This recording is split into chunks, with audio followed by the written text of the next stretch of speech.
Opening சீன்ல 2008 மெக்சிகோல Pablo எஸ்கோபாருக்கு அப்புறம் அங்க ஒரு மிகப்பெரிய ஸ்மக்லிங் சாம்ராஜ்யத்தை உருவாக்கி வச்சிருக்கிறதான் பீட்டர் சாம்பா. இது நாள் வரைக்கும் பீட்டர் சாம்பா எப்படி இருப்பாரு, அவருடைய உருவம் எப்படி இருக்கும், இப்படி எந்த ஒரு அடையாளமும் வெளியுலகத்துக்கு தெரியாம ஒரு கோஸ்டா அந்த ஊர்ல ஒரு பெரிய சாம்ராஜ்யத்தை அவர் கட்டி ஆண்டுட்டு இருந்திருக்காரு. இப்படி இருக்கும்போதுதான் ஒரு நாள் ஒரு பிசினஸ் டீலிங்காக பீட்டர் சாம்பா வெளியே வராருன்ற விஷயம் தெரிய வந்ததுமே எப்படியாச்சும் அவருடைய முகத்தை வெளியுலகத்து காட்டி ஆகணுன்றதுக்காக டிடெக்டிவ் ஜோஷ்ன்ற ஒரு நபர் கையில கேமராவோட பீட்டர் சாம்பாவோட டீலிங் நடக்கூடிய ஸ்பாட்டுக்கு மறைமுகமா போயிடாரு. அங்க போன இடத்துல பீட்டர் சாம்பாவோட கதையை முடிக்கிறதுக்காக இவங்களுடைய எதிரிகள் போலீஸ்க்கு இன்ஃபார்ம் பண்ண ஸ்பாட்டுக்கு போலீஸ் வர ஆரம்பிச்சாங்க. சோ அந்த இடத்துல ஒரு பயங்கரமான ஷூட் அவுட் நடக்குது. அந்த ஷூட் அவுட் இடையிலே டிடெக்டிவ் ஜோஷ் இருக்கார்ல, அவர் பீட்டர் சாம்பாவோடைய முகத்தை போட்டோ பிடிச்சாரு. அப்படி போட்டோ பிடிச்சிட்டு கமுக்கமா அங்கிருந்து எஸ்கேப் ஆகி வந்துடுறாரு. அங்க நடந்த போலீஸ் வெர்சஸ் பீட்டர் சாம்பாவோடைய அந்த கலவரத்துல பீட்டர் சாம்பா அசால்ட்டா எஸ்கேப் ஆகி வந்துடுறாரு. எஸ்கேப் ஆகி வந்தாலும் இந்த டிடெக்டிவ் ஜோஷ்வா இருக்கார்ல, அவர் பீட்டர் சாம்பான்ற அந்த மிகப்பெரிய ஸ்மக்லர் எப்படி இருப்பாருன்ற படத்தை ஒரு நியூஸ் சேனல் கொடுத்துறாரு. அவ்வளவுதான், நியூஸ் சேனல்காரங்க அதை அடுத்த நாள் டெலிகாஸ்ட் பண்ண. அதுக்கப்புறம் மொத்த இன்டர்போல், என்ஐஏ இப்படி பல டிபார்ட்மெண்ட்ஸ் பீட்டர் சாம்பாவை பிடிக்கிறதுக்காக படையெடுத்து வந்துட்டு இருக்காங்க.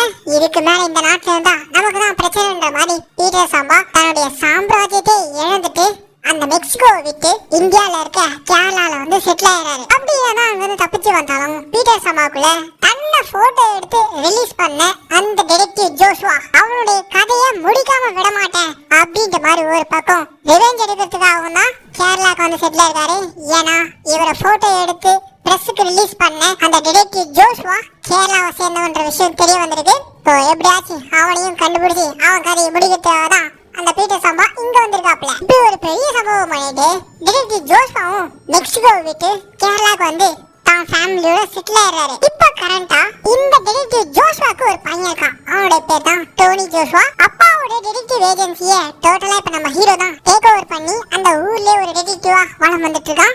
எஸ், இவன் தான் இந்த படத்தோட ஹீரோ. டிடெக்டிவ்னா சும்மா துப்பாரி வாளன் விஷால் மாதிரி இருப்பான்னு பார்த்தா எல்லாம் சுந்தர் சி படத்துல வர காமெடி ஹீரோ மாதிரி இருக்கான். இதுல வரைக்கும் ஒரு கேஸ் இவன் கைக்கு வந்ததே கிடையாது. ஏன்னா இவன் ஒரு டிடெக்டிவ்னு அந்த ஊர்க்காரங்க யாருமே இவனை ஏத்துக்கல. இப்படி இருக்கும் போதுதான் காயா கைன்னு இவனுக்கு ஒரு கேர்ள் ஃப்ரெண்ட் இருக்கா. இவன் தான் இந்த படத்தோட ஹீரோயின். இவளை பாக்கிறதுக்காக நம்ம ஹீரோ அவனோட ஃபிளாட்டுக்கே போயிருக்காரு. போன இடத்துல நம்ம ஹீரோ போட்டு கிழியும் கிழிக்கிறாங்க. ஏன்னா நீ பேரு தானே டிடெக்டிவ், இதனால வரைக்கும் ஒரு கேஸ் ஆச்சு ஹீரோயிசமா முடிச்சிருக்கியா, நீ ஒண்ணுத்துக்குமே உதவாதா, ஏதாவது ஹீரோ மாதிரி பண்ணு அப்படின்ற மாதிரிலாம் அந்த பொண்ணு நம்ம ஹீரோ போட்டு வாருன்னு வார.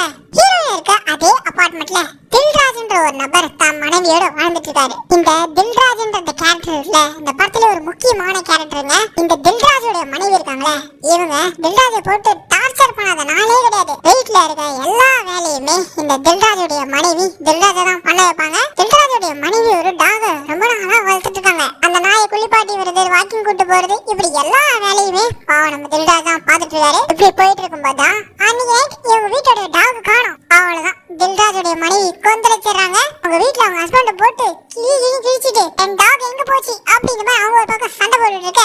எதிர் பிளாட்ல இருக்க நம்ம ஹீரோயின் சதத்தை கேட்டு என்னாச்சுன்னு சொல்லிட்டு போய் கேட்கும் போதுதான் இந்த மாதிரி ஒரு நாயை மிஸ் பண்ணிட்டாரு, நாய் இல்லைன்னா நான் உயிரோட இருக்க மாட்டேன், உன்னையும் கொண்டுருவேன் அப்படிங்கிற மாதிரி ஹஸ்பண்ட் போட்டு டார்ச்சர் பண்ணிட்டு இருக்க. எப்படி மாட்டிக்கிட்டு இருக்கான் பாருப்பா அப்படிங்கிற மாதிரி தில்ராஜ் ஒரு பக்கம் நம்ம ஹீரோ பார்த்து எமோஷனாக உங்க டாக் எப்படி இருக்கும் போட்டோ காட்டுங்க, முடிஞ்சா நான் கண்டுபிடிச்சு கொடுக்குறேன் அப்படிங்கிற மாதிரி நம்ம ஹீரோ டாகோடைய போட்டோ வாங்கிட்டு வந்துடுறாரு. கட் பண்ணா அடுத்த நாள் ஹீரோ கூடவே சுத்தக்கூடிய ஒரு க்ளோஸ் ஃப்ரெண்ட் இருக்கான். அவனுக்கு ஒரு கேர்ள் ஃப்ரெண்ட் இருக்கு. அவங்கள மீட் பண்றதுக்காக நம்ம ஹீரோ அவங்களோட இடத்துக்கு போனா அந்த இடத்துல தான் நேத்து நைட் மிஸ் ஆன இந்த தில்ராஜ் வீட்டோட டாக் அங்க இருக்கு. இந்த டாக் எப்படி உங்க கையில இருக்கு அப்படிங்கிற மாதிரி நம்ம ஹீரோ கேட்க, நேத்து நைட் ஃபுட் டெலிவரி பண்ணிட்டு பைக்ல ரோட்ல வந்துட்டு இருக்கும்போது ரோட்டோரமா அந்த நாய் சுத்திட்டு இருந்துச்சு. ஓ அப்படியா, சரி ஓகே அப்படின்னு சொல்லிட்டு நம்ம ஹீரோ உடனே அந்த டாக் வாங்கிட்டு நேரா தில்ராஜ் வீட்டு காலிங்ல அடிச்சு உங்க நாய் கடிச்சிச்சு அப்படிங்கிற மாதிரி எடுத்துட்டு போய் கொடுக்க. அவ்வளவுதான், டாக பார்த்ததும் தில்ராஜோடைய மனைவி பேரானந்தத்துல துள்ளி குதிச்சுட்டு என் நாயை கண்டுபிடிச்ச உங்களுக்கு ஏதாவது பெரிய சன்மானம் கொடுத்தே ஆகணும் சொல்லிட்டு 1 lakh செக் போட்டு கொடுக்க.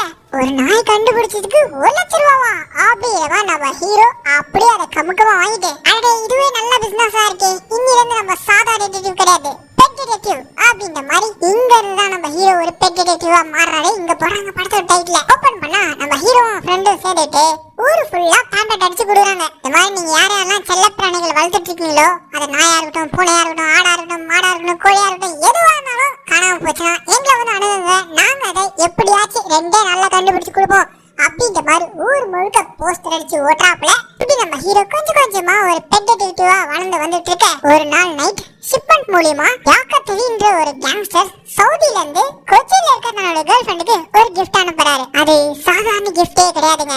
ஏன்னா அதுக்குள்ள இருக்கிறது பிளாட்டினம் அவுரான்ற ஒரு வகையான ஃபிஷ். அதோட மதிப்பு கிட்டத்தட்ட 30 கோடி ரூபா. இப்படி 30 கோடி ரூபா மதிப்புள்ள அந்த பிளாட்டினம் ஃபிஷ் இருக்குல்ல, அந்த இல்லீகலா ஷிப்மெண்ட் மூலமா கொச்சிக்கு கொண்டு வராங்க. இந்த யாக்கத்தலி என்ன பண்றானா, சேஃபா தன்னோட கேர்ள் ஃப்ரெண்ட் கைக்கு அந்த ஃபிஷ் போய் சேரணுன்றதுக்காக கொச்சியில சில்வா சாஜின்னு 2 அடியாட்கள் கையில இந்த ஃபிஷ்ஷை சப்ளை பண்ற பொறுப்பை கொடுத்துறாரு. அந்த 2 பேரும் ஹார்பர் போயிட்டு ஷிப்மெண்ட் மூலமா வந்திருக்கக்கூடிய அந்த ஃபிஷ்ஷை கலெக்ட் பண்ணிட்டு அன்னைக்கு ராத்திரியே அதை டெலிவரி பண்றதுக்காக கார்ல போயிட்டு இருக்காங்க. அப்படி போயிட்டு இருக்கும்போது திடீர்னு பாத்தீங்கன்னா ஒரு மர்ம கும்பல் இந்த 2 பேர் போயிட்டு இருக்க அந்த காரை ட்ரோன் மூலமா அட்டாக் பண்ணி அவனுக்கு 2 பேரையும் போட்டு தள்ளிட்டு அவனுங்க கிட்ட இருக்கக்கூடிய 30 கோடி ரூபா மதிப்புள்ள அந்த பிளாட்டினம் ஃபிஷ்ஷை அடிச்சுட்டு போயிடறானுங்க. அவ்வளவுதான். இந்த விஷயம் யாக்கத்தலிக்கு தெரிஞ்சு அவரு தான் கேங்கோட சவுதில இருந்து கொச்சிக்கு வந்துட்டு இருக்காரு. இந்த யாக்கத்தலி கேரக்டர்ல நம்ம ஜெயிலர் விநாயகம் இருக்காருல்ல, அவர் தான் அந்த கேரக்டர் நடிச்சிருக்காரு. 30 கோடி ரூபாய் மதிப்புள்ள அந்த ஃபிஷ் சேஃபா தான் கேர்ள் ஃப்ரெண்ட் கிட்ட டெலிவரி பண்றதுக்காக அனுப்புனா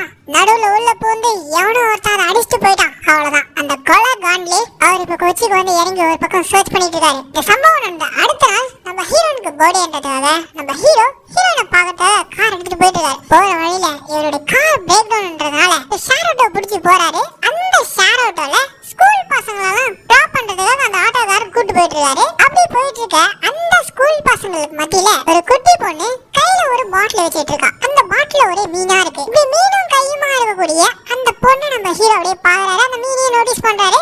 அப்ப நம்ம ஹீரோக்கு தெரியல அது ஒரு பிளாட்டினம் ஃபிஷ், கிட்டத்தட்ட 30 கோடி ரூபாய் மதிப்புன்னு நம்ம ஹீரோக்கு சுத்தமா தெரியல. அது ஏதோ ஜிலேபி மீன் விட்டுறா போல. இந்த டிராவலுக்கு அப்புறம் நம்ம ஹீரோ நேரா கேர்ள் ஃப்ரெண்ட் வந்து பாக்குறாரு. ஹீரோனுக்கு ஹீரோ மேல ஒரே கோவம், லேட்டா வந்துட்டான்ட்டு. சோ இவங்களுக்குள்ள ஒரு பிரச்சனை போயிட்டு இருக்கு. திடீர்னு நம்ம ஹீரோக்கு ஸ்டேஷன்ல இருந்து கால் வந்திருக்கு. உடனே ஏரியா இன்ஸ்பெக்டர் உன்னை பாவம்னு கூப்பிடுறாரு. சோ உடனே ஸ்டேஷனுக்கு வா அப்படின்னு நம்ம ஹீரோ கூப்பிட நம்ம ஹீரோ நேரா ஸ்டேஷனுக்கு போயிடாரு. எதுக்காக சார் என்ன கூப்பிட்டு, எனக்கு ஏகப்பட்ட வேலை இருக்குது, நான் நிறைய பேரோட செல்ல பிராணிகள் கண்டுபிடிச்சு கொடுக்க வேண்டிய பொறுப்பு எனக்கு இருக்கு, நான் ஒரு சாதாரண ஆள் கிடையாது, அப்படியெல்லாம் நம்ம ஹீரோ ஓவரா இன்ஸ்பெக்டர் கிட்டே பில்டப் கொடுக்க எடுப்பான இன்ஸ்பெக்டர், ஏம்பா நீ இந்த ஊருக்குள்ள என்ன பிசினஸ் பண்ற? இந்த மாதிரி நான் பெட் டிடெக்டிவா இருக்கேன். அப்போ இது உன்னுடைய கார் தானே அப்படின்ற மாதிரி ஒரு விசிட்டிங் கார்டு எடுத்து காட்ட. ஆமா இது என்னோட கார் தான் சார். ராத்திரி ஒரு கொடூரமான கொலை நடந்திருக்கு. அதுவும் ஹைவேல காருக்குள்ள 2 பேர் கொடூரமா கொல்லப்பட்டிருக்காங்க.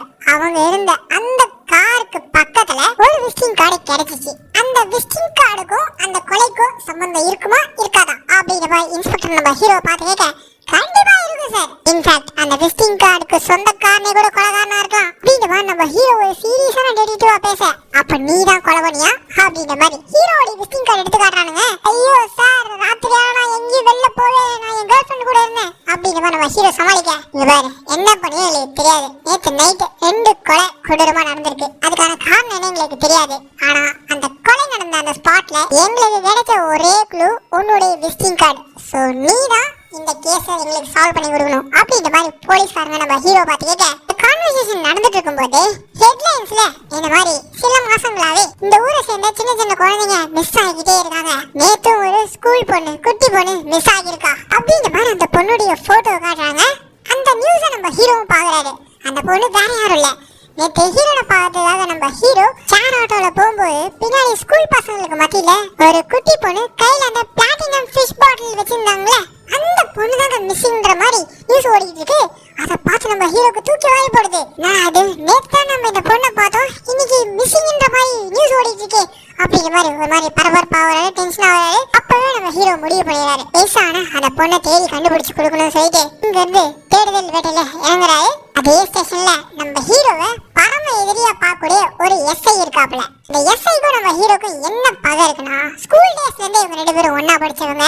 நம்ம ஹீரோ ஹீரோயின் இந்த எஸ்ஐ இவங்க 3 பேரும் சின்ன பசங்க ஒரே ஸ்கூல்ல படிச்சுட்டு இருக்கும்போது நம்ம ஹீரோக்கு அப்பவே ஸ்கூல் படிக்கும் போதே ஹீரோ மேல ஒரு கண்ணு, அதே மாதிரி தான் இந்த எஸ்ஐக்கும். ஆனா இந்த எஸ்ஐ ஸ்கூல் படிக்கிற காலத்துல ஓவரா சீன் போட்டுட்டு ரொம்ப நல்லா படிக்கிற பையனா இருக்காப்ல. இது பிடிக்காத நம்ம ஹீரோ ஒரு நாள் என்ன பண்ணிடுறான், கிளாஸ்ல அவன் பக்கத்துல உட்காந்துட்டு இருக்கும்போது அவன் பேண்ட்ல பாட்டில் தண்ணியை ஊத்தி விட்டு இவன் சூச்சு போயிட்டான் அப்படின்ற மாதிரி எல்லாரும் முன்னாடியும் நம்ம ஹீரோ அந்த பையனை அசிங்கப்படுத்த, அவ்வளவுதான். அப்பவே நம்ம எஸ்ஐ முடிவு பண்ணிடாப்புல தன்னுடைய வாழ்நாள்ல ஒரு பாரம எதிரினா அது நம்ம ஹீரோ டோனி மட்டும்தான். இன்ஃபேக்ட் நம்ம ஹீரோ லவ் பண்ணக்கூடிய ஹீரோயினான காய்க்கு மேலயும் இந்த எஸ்ஐக்கு ஒரு கண்ணு இருக்கு. எப்படியாச்சும் ஹீரோயை இம்ப்ரெஸ் பண்ணி தான் பக்கம் எடுத்துணும்னு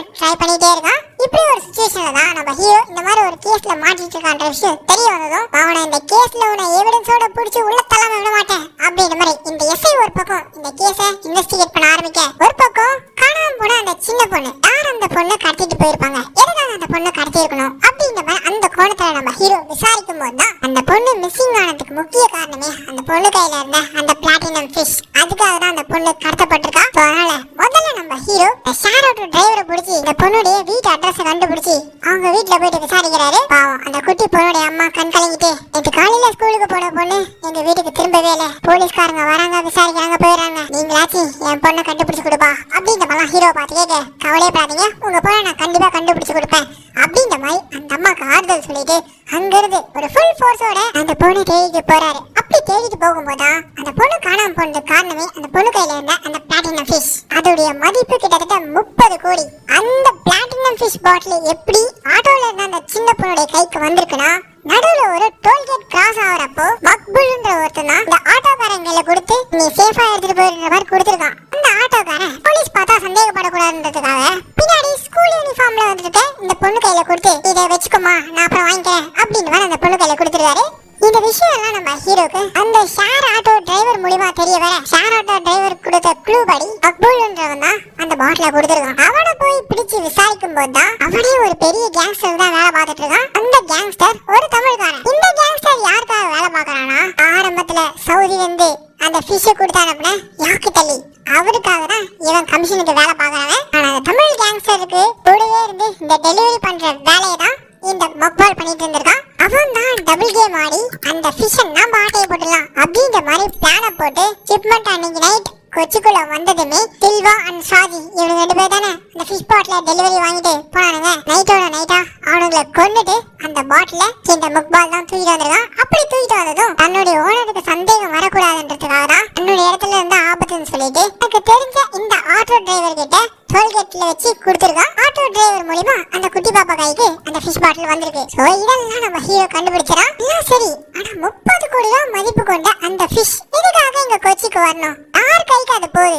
அந்த தேடுதல நம்ம ஹீரோ ஈடுபடும் போது தான் ஒரு பயங்கர ஷாக்கிங்கான விஷயத்த நம்ம ஹீரோ கண்டுபிடிக்கிறான். அது என்னன்னா, இந்த யாக்கித் அலி இருக்கான்ல, அவன் தன்னுடைய கேர்ள் ஃப்ரெண்டுக்காக அந்த ஃபிஷை கொண்டு வரல. யாக்கித் அலி ஒரு மிகப்பெரிய மெக்சிகோ மாஃபியாக்கு வேலை பார்க்கறவன். அவன் யாருன்னா வேற யாரும் இல்ல, 2008ல இன்டர்போல் என்ஐஏ கண்ணெல்லாம் மண்ணை தூவிட்டு மெக்சிகோல இருந்து தப்பிச்சு கொச்சியில தலைமறைவா வாழ்ந்துட்டு இருக்க பீட்டர் சாம்பான்ற அந்த மிகப்பெரிய ஸ்மக்லர். அவனுக்காக தான் யாக்கித் அலி அந்த ஃபிஷ்ஷையே இந்த கொச்சிக்குள்ள கொண்டு வந்திருக்காரு. சோ அந்த பிளாட்டினம் ஃபிஷ்ஷுக்கு சொந்தக்காரனே பீட்டர் சாம்பா. இதை நம்ம ஹீரோ கண்டுபிடிச்சு போலீஸ்கிட்ட இன்ஃபார்ம் பண்ணிடுறாரு. போலீஸ்கிட்ட இன்ஃபார்ம் பண்ணதும் ஒரு மிகப்பெரிய ஸ்மக்லரான பீட்டர் சாம்பா நம்ம ஊர்ல இருக்காரு, ஆனா கூடிய சீக்கிரம் கண்டுபிடிப்பேன் அப்படின்ற மாதிரி ஹீரோக்கு காம்படிட்டரா இருக்கக்கூடிய எஸ்ஐ என்ன பண்ணிடுறாரு, பிரஸ்ல ஓபனா பேசுறாரு. அந்த நியூஸை நம்ம ஹீரோவோட அப்பா கேட்டுட்டு இருக்காரு. இது பீட்டர் சாம்பா நம்ம ஊர்ல இருக்காரா அப்படின்ற மாதிரி அவர் ஷாக்கிங்கோட கேட்கிறாரு. ஏன்னா பீட்டர் சாம்பா கையில மட்டும் நம்ம ஹீரோடைய அப்பா மாட்டினாரு, கண்டிப்பா ஹீரோடைய அப்பாவை கொன்றுவாப்புல. ஏன்னா ஹீரோடைய அப்பா மட்டும்தான் அந்த பீட்டர் சாம்பா யாரு, அவர் எப்படி இருப்பாருன்னு போட்டோ எடுத்து பிரஸ்ல ரிலீஸ் பண்ணி அவருடைய சாம்ராஜ்யத்தை அழிச்ச ஒரே ஆள் நம்ம ஹீரோடைய அப்பா. வாழ்நாள்ல பீட்டர் சாம்பா கண்ணிலே மாறிட கூடாதுன்றதுக்காக தான் உள்ளூர்ல வந்து செட்டில் ஆயிடுறாரு. ஆனா இந்த ஊர்ல தான் பீட்டர் சாம்பாவே வந்திருக்கான்ற விஷயம் நம்ம ஹீரோக்கு அப்பா கேள்விப்பட்டதும் அப்படியே ஷாக்காக இங்க போடுறாங்க இன்டர்வல். இதுக்கப்புறம் தான் இந்த படத்துல நம்ம கொஞ்சம் கூட எதிர்பார்க்காத லெவல்ல பல திருப்பங்கள் உங்களுக்காக காத்துக்கிட்டு இருக்கு. சோ இந்த வீடியோவை ஸ்கிப் பண்ணாம முழுசா பாருங்க. இப்போ இன்டர்வலுக்கு அப்புறம் என்ன நடக்குதுன்னா, நம்ம ஹீரோவுடைய அப்பா கொலை நடுங்கி போயிருக்காரு. ஐயோ, யார்கிட்ட சிக்கிட கூடாதுன்னு நினைச்சோமோ அவரு இந்த ஊர்லதான் இருக்காரா, அவர் இப்போ எத்தனை பேரை கொலை பண்ணிட்டு இருக்காரு அப்படின்ற மாதிரிலாம் இவர் பில்டப் ஏத்த டே டைமிங்ல ஹீரோ நைஸா ஹீரோவுடைய அப்பா ரூம்குள்ள போயிட்டு அந்த பீட்டர் சாம்பா யாருன்னு கண்டுபிடிக்கிற விதமா அப்ப இவர் போட்டோ எடுத்திருப்பார்ல, அந்த போட்டோவை செக் பண்றதுக்காக தான் நம்ம ஹீரோ போயிருக்காரு. அப்படி அந்த போட்டோவை எடுத்து பார்க்கும்போது தான் இங்க அங்க ஒரு பெரிய ட்விஸ்டே ரிவீல் ஆகுது. அந்த மிகப்பெரிய மெக்சிகன் மாஃபியாவான பீட்டர் சாம்பான்றவரு வேற யாரும் இல்லைங்க, நம்ம ஹீரோயின் குடியிருக்க அதே அபார்ட்மெண்ட்ல ஒய்ஃபுக்கு பயந்து வீட்டு வேலையெல்லாம் செஞ்சுக்கிட்டு அவங்க ஒய்ஃபோட டாக குளிப்பாட்டிக்கிட்டு நாய் போற பாத்ரூமை கிளீன் பண்ணிட்டு அந்த நாயை வாக்கிங் கூட்டு போயிட்டு இருக்க தில்ராஜ்னு ஒரு கேரக்டர் பார்த்தல, அவர் தாங்க அந்த மெக்சிகன் மாஃபியாவே. வெளி உலகத்தை பொறுத்த வரைக்கும் பொண்டாட்டிக்கு பயந்த ஒரு சாதாரண ஹவுஸ் ஹஸ்பண்டா வீட்டு வேலையெல்லாம் செஞ்சுக்கிட்டு இருக்காப்ல. ஆனா உண்மையிலே மெக்சிகோல பெரிய பெரிய சம்பவம் எல்லாம் பண்ணிட்டு இன்னைக்கும் இன்டர்போல் என்ன இப்படி பெரிய பெரிய டிபார்ட்மெண்ட்லாம் இவரை தேடிக்கிட்டு இருக்காங்க. ஆனா இங்க பொண்டாட்டிக்கு பயந்து வீட்டுல இட்லி சுடுறதுக்காக மாவாடிக்கிட்டு இருக்காப்ல. இது அத்தனையுமே செட்டப். எஸ், தில்ராஜ் தன்னுடைய அடையாளம் வெளியில தெரியக்கூடாதுன்றதுக்காக இப்படி ஒரு ஹவுஸ் ஹஸ்பண்ட் வேஷத்துல இந்த வீட்டுல இந்த அம்மா சொல்றதெல்லாம் கேட்டு வாழ்ந்துட்டு இருக்காப்ல. இதுல இருந்தெல்லாம் எஸ்கேப் ஆகி திரும்பவும் தன்னுடைய சாம்ராஜ்யத்தை ரீபில்ட் பண்ணணுன்றதுக்காக தான் இந்த பீட்டர் சாம்பா இங்க இருந்துகிட்டே சவுதியில இருக்க யாக்கத்தலிய கான்டாக்ட் பண்ணி அந்த பிளாட்டினம் ஃபிஷ்ஷை ஷிப்மெண்ட் மூலமா கொச்சிக்கு கொண்டு வந்திருக்காரு. ஆனா நடுவுல அதை டிரான்ஸ்ஃபர் பண்ற அந்த இடத்துல தான் உள்ளுக்குள்ள முக்பால்ன்றவன் டபுள் கேம் ஆடி அந்த ஃபிஷ்ஷை அடிக்கணுன்றதுக்காக பக்கா பிளான போட்டு தூக்கியிருக்கான். இதெல்லாம் தெரிஞ்சுக்கிட்ட பீட்டர் சாம்பா என்ன பண்றாருன்னா, அவர் இருக்க அந்த அபார்ட்மெண்டோடைய செக்யூரிட்டிஸ் 2 பேரும் இவரு கீழே வேலை பாக்குறவங்க வீட்டுக்குள்ளே சீக்கிரட்டா ஒரு கம்யூனிகேஷன் டிவைஸே வச்சிருக்காரு. அதை யூஸ் பண்ணி யாக்கத்தலிய கான்டாக்ட் பண்ணி உடனே என்ன வந்து பாரு அப்படிங்கிற மாதிரி யாக்கத்தலிய கூப்பிடுறாரு. யாக்கத்தல்லி கூட அந்த அபார்ட்மெண்ட்லயே ஒரு மீட்டிங் அரேஞ்ச் பண்ணிருக்காங்க. ஒருவேளை காணாம போன அந்த சின்ன பொண்ணு இந்த கேங் தான் அந்த ஃபிஷ்ஷுக்காக பிடிச்சி வச்சிருப்பாங்கன்னு சொல்லிட்டு நம்ம ஹீரோனுக்கு கால் பண்ணி இந்த ஊர்ல நடந்துட்டு இருக்க எல்லா குழப்பத்துக்கு காரணமே உன் வீட்டு எதிர் வீட்டுல இருக்க பொண்டாட்டிக்கு பயந்து இவ்வளவு நாள் நம்மளை ஏமாத்திக்கிட்டு இருக்க தில்ராஜ் அங்கிள் தான். அந்த ஆள் சாதாரண ஆள் கிடையாது, மிகப்பெரிய மெக்சிகன் மாஃபியா. இன்ஃபேக்ட் எங்க அப்பாவே அந்த ஆளுக்கு பயந்து போய் தான் இந்த ஊர்ல வந்து செட்டில் ஆயிருக்காப்ல. அவருடைய ஒரிஜினல் நேம் பீட்டர் சாம்பா. அவருடைய நடவடிக்கை மட்டும் எனக்கு பார்த்து சொல்லு அப்படின்ற மாதிரிலாம் ஹீரோனுக்கு கால் பண்ணி இன்ஃபார்ம் பண்ணிருப்பாரு. ஹீரோனும் அப்படி செக் பண்ணி பார்க்கும்போது ஆமா நீ சொல்றது கரெக்ட் தான், இங்க ஏதோ சஸ்பீஷியஸா நடந்துட்டு இருக்கு, ஆக்கத்தெரியன்றவங்க ஒருத்தன் வந்திருக்கான் அப்படின்ற மாதிரிலாம் ஹீரோன் பார்த்து சொல்ல உடனே நம்ம ஹீரோ கிளம்பி அந்த அபார்ட்மெண்ட்டுக்கு வராரு. அப்படி அந்த அபார்ட்மெண்ட்டுக்கு வந்த இடத்துல இங்கதான் நம்ம ஹீரோக்கு ஒரு விஷயம் ரிவீல் ஆகுது. ஆக்சுவலா அந்த சின்ன பொண்ணு பிளாட்டினம் ஃபிஷ் கூடிய அந்த பாட்டிலும் இன்னும் அந்த பீட்டர் சாம்பா யாக்கத்தேலி இவனு 2 பேரோட கைக்கு கிடைக்கல. அதுக்காக தான் இவனுக்கு மீட்டிங் அரேஞ்ச் பண்ணி இவளுக்கு இடையில இவளுக்கு வேலை பார்த்தா அந்த முக்பால் கூட்டு வந்து டார்ச்சர் பண்ணி அந்த ஃபிஷ் பாட்டில் எங்கடா இருக்கு அப்படின்ற மாதிரி கேட்டுட்டு இருக்கானுங்க. இந்த இடத்துல ஹீரோக்கு ஒரு விஷயம் ரிவீல் ஆகுது. ஓகே, அந்த சின்ன பொண்ணு இப்ப இவனுக்கு கையில இல்ல, அந்த பொண்ணு எங்க இருப்பா அப்படின்ற மாதிரி யோசிச்சுட்டு இருக்கும்போது தான் அதே அபார்ட்மெண்ட்ல ஒரு ரூம்ல மட்டும் 2 பேர் சஸ்பீஷியஸா என்னவோ மறைஞ்சிருந்து பண்ணிட்டு இருக்கானுங்க. என்னன்னு சொல்லிட்டு அந்த ரூம்குள்ள போய் பார்த்தா 2 டெலிவரி பாய்ஸ் அவனுங்க பிடியில தான் இந்த சின்ன பாப்பா இருந்திருக்கா. எஸ், அன்னைக்கு ஆட்டோல இருந்து இந்த பாப்பா வீட்டு நோக்கி போயிட்டு இருக்கும்போது இந்த டெலிவரி பாய்ஸ் 2 பேர் தான் அந்த பொண்ணை கடத்திருக்கானுங்க. ஏன்னா அந்த டெலிவரி பாய்ஸ்க்கு இந்த பாப்பா கையில இருக்கக்கூடிய அந்த பிளாட்டினம் ஃபிஷ் பத்தி தெரிஞ்சிருக்கு. அதுவும் இந்த முக்பால் மூலியமா தான் தெரிஞ்சிருக்கு. முக்பாலை கைட்டு விட்டு இவனுங்க அதை மொத்தமா ஆட்டையை போடலான்ற மாதிரி தான் அந்த பாப்பா கடத்திட்டு வந்திருக்கானுங்க. சோ பாப்பா இப்போ இவனுக்கு பிடியில அதே அபார்ட்மெண்ட்ல ஒரு பிளாட்ல தான் இருக்கு. அதை நம்ம ஹீரோ கண்டுபிடிச்சதும் அந்த பாப்பா கையில இருக்கக்கூடிய ஃபிஷ் பாட்டில் இந்த காப்பாத்துறதுக்காக கிட்ட போறாரு. ஆனா அதுக்குள்ள அந்த இடத்துல யாக்கத்தலியோட ஆட்கள் பாத்துறானுங்க. இவனுக்கு வேகமா ஓடி வந்து ஹீரோ கையில இருக்கக்கூடிய அந்த ஃபிஷ் பாட்டில பிடிக்கிறதுக்காக வரானுங்க. ஆனா அவங்களால வாங்க முடியல. ஹீரோ அசால்ட்டா அந்த ஃபிஷ் பாட்டில எடுத்து எஸ்கேப் ஆறாரு. ஆனா இவர் காப்பாத்தணும்னு நினைச்ச அந்த குட்டி பொண்ணு திரும்ப அவனுங்க பிடியிலே மாட்டிக்கிறாங்க. என்ன சோகனா நம்ம ஹீரோ இருக்காங்களே அவங்களையும் பீட்டர் சாம்பா யாக்கத்தலி இந்த 2 கேங்கும் சேர்ந்துகிட்டு அந்த சின்ன பொண்ணு ஹீரோயின் இப்படி 2 பேரையும் கடத்தி கொண்டு போயிறானுங்க. அப்படி கடத்தி கொண்டு போயிட்டு எல்லாம் 80s 90s பழைய காலத்து வில்லன்ஸ் மாதிரி ஹீரோக்கு கால் பண்ணி நாங்க சொல்ற லொகேஷனுக்கு அந்த பிளாட்டினம் ஃபிஷ் பாட்டிலோட வந்தா உன்னுடைய கேர்ள் ஃப்ரெண்டும் அந்த சின்ன பொண்ணு உயிரோட தப்பிப்பாங்க, அப்படி நீ வரல 2 பேரும் நாங்க கொண்டு போட்டு போயிடுவோம் அப்படிங்கிற மாதிரி மிரட்ட உடனே நம்ம ஹீரோ அவனுக்கு சொன்ன லொகேஷனுக்கு அந்த ஃபிஷ் பாட்டிலோட ஹீரோயினையும் அந்த பாப்பாவையும் காப்பாத்துறதுக்காக கிளம்பி போயிருக்காரு. போனா அது என்ன லொகேஷன்னா ஒண்டர்லா தீம் பார்க்கு. அங்க போனதுமே நம்ம ஹீரோ அந்த கேங்ஸ்டர்ஸை பார்த்து ஏடா நீங்களாம் கேங்ஸ்டர்ஸா இல்ல கேங்ஸ்டர்ஸ் மாஃபியான்ற பேர்ல ஊரை ஏமாத்திட்டு இருக்கீங்களா, என்னடா லொகேஷன் இது, இந்த மாதிரி தீம் பார்க்கெல்லாம் ஜாலியா என்ஜாய் பண்றது வரானுங்க, இங்க வந்து இந்த ஸ்மக்லிங் மாஃபியா டீலிங் எல்லாம் பண்ண மாட்டானுங்க அப்படின்ற மாதிரி அந்த பெரிய இன்டர்நேஷனல் லெவல்ல இருக்கக்கூடிய அந்த மாஃபியா கேங்கே நம்ம ஹீரோ பக்காவா கலாய்ச்சிட்டு சரி ஓகே என் கேர்ள் ஃப்ரெண்டையும் அந்த குட்டி பொண்ணையும் அனுப்பிச்சு விடுங்க அப்படின்ற மாதிரி நம்ம ஹீரோ கேட்க முதல்ல உன் கையில இருக்கக்கூடிய அந்த பிளாட்டினம் ஃபிஷ் பாட்டில் எங்க கையில கொடுத்தாதான் இந்த பாப்பா உன் கைக்கு வருவா அப்படிங்கிற மாதிரி மிரட்ட ஹீரோ என்ன பண்ணிடுறாரு. ஹீரோயினும் அந்த குட்டி பொண்ணும் இவர் பக்கம் வரும்போது அந்த கேப்ல கூடவே நம்ம ஹீரோ ஃப்ரெண்டையும் கூட்டு போய்ப்பாரு. ஆரம்பிச்சு அந்த பிளாட்டினம் ஃபிஷ் பாட்டில அந்த வில்லன்ஸ் கேங் கையில குடுக்குற மாதிரி கொடுத்து தூக்கி போட்டுறாரு. அசால்ட்டா அவர் போய் கேட்ச் பிடிச்சி ரோலர் கோஸ்டர்ல ஏறிடாப்புல நிறைய இந்த பீட்டர் சாம்பாவுடைய கேங்கும் யாக்கத்தலி கேங்கும் ஹீரோவுடைய ஃப்ரெண்டை துரத்திட்டு போக நம்ம ஹீரோவுடைய ஃப்ரெண்ட் அந்த கேங் துரத்திட்டு வராங்க தெரிஞ்சதும் அவர் கையில இருக்கக்கூடிய அந்த ஃபிஷ் பாட்டில தூக்கி திரும்ப நம்ம ஹீரோக்குள்ள தூக்கி அடிக்க இப்படியே இந்த சேசிங் ஒரு மாதிரி 1/4 மணி நேரத்துக்கு ஃபன்னா போக கடைசியில அந்த பிளாட்டினம் ஃபிஷ் பாட்டில் தூக்கி தூக்கி பாஸ் பண்ணி விளையாடிட்டு இருக்கும்போது கடைசியில அதே சின்ன பொண்ணு கைக்கு வர வில்லன் கேங்ல இருந்த ஒருத்தன் அந்த பொண்ணை தூக்கி ஸ்விம்மிங் பூலுக்குள்ள போட்டுறான். உடனே நம்ம ஹீரோ ஸ்விம்மிங் பூலுக்குள்ள உரிச்சு அந்த குட்டி பொண்ணையும் பிளாட்டினம் ஃபிஷ் பாட்டிலையும் கையோட எடுத்துட்டு வராப்ல.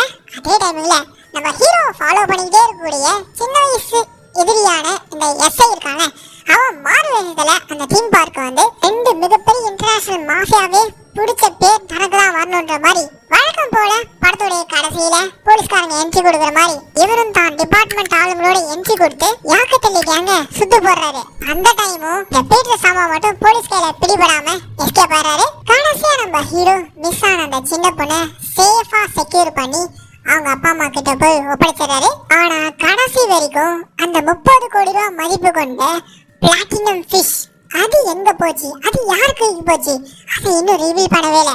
இந்த நாங்க போஸ்ட் கிரெடிட் சீன்ல நம்ம ஹீரோ இன்னமும் ஊர் உலகத்தை பொறுத்த வரைக்கும் ஒரு டம்மியான பெட் டிடெக்டிவா இருக்காரு. ஆனா கடைசியில நம்ம ஹீரோட கூடிய தன்னுடைய ஆபீஸ் ரூம்குள்ள கூட்டு போயிட்டு ஒரு சீக்ரெட் ரூம் ஓபன் பண்ணி காட்டாரு. அந்த ரூமுக்குள்ள ஒரு பெரிய ஃபிஷ் டேங்க், அந்த ஃபிஷ் டேங்க் முழுக்கவே அந்த பிளாட்டினம் ஃபிஷ் தாங்க ஃபுல்லா நிறைஞ்சிருக்கு. எஸ் 30 கோடி ரூபாய் மதிப்பு கொண்ட அந்த ஃபிஷ்ஷை வச்சு நல்லா உற்பத்தி பண்ணி கிட்டத்தட்ட 300 கோடி வரைக்கும் வேல்யூ ஏற்றி வச்சிருக்காப்ல. கமுக்கமா நம்ம ஹீரோ இப்படி ஒரு வேலையை பார்த்திருக்காப்ல. அப்படியே ஹீரோன்னு ஒரு பக்கம் செட்டில் ஆக கட் பண்ணா இந்த படத்துடைய போஸ்ட் கிரெடிட் சீன்ல இன்டர்போல் என்ஐஏ மெக்சிகன் போலீஸ் கண்ணிலே விரல விட்டாட்ன ஒரு மிகப்பெரிய மாஃபியாவான பீட்டர் சாம்பாவை வீட்டுல சாம்பார் வச்சு கொடுக்க சொல்லி சாவடிச்சு நாய் கக்கா போனா கழுவி விட சொல்லி அதை வாக்கிங் கூட்டு போக சொல்லி இட்லிக்கு மாவாட்ட விட்டு இப்படி பல டார்ச்சர்கள் கொடுத்த தில்ராஜுடைய மனைவி இருக்காங்களே, அவங்களுக்கு கடைசியா ஒரு லெட்டர்.